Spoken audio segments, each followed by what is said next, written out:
граѓаните кои што живеат во централното градско подрачје, ова кое што ќе биде затворено, доколку сакаат да ги користат своите возила на 7, треба да ги изнесат претходниот ден надвор од оваа зона со цел да ги користат, бидејќи нема да имаат можност на 7 да излезат со возилата надвор од оваа зона.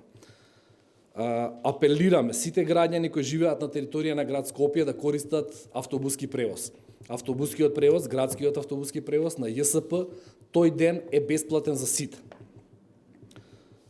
Во однос на пешаците, многу важно е дека за сите граѓани движењето низ Скопје ќе биде непречено, без разлика каде живеат и каде работат.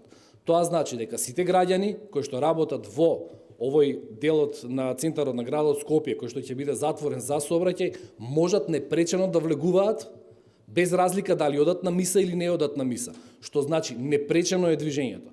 Потребно е да имаат лична карта за идентификација и тоа што е потребно, бидејќи е отежнато се вкупното движење, времето да го испланираат, односно половина час порано да тргнат на работа или каде и да се упатуваат.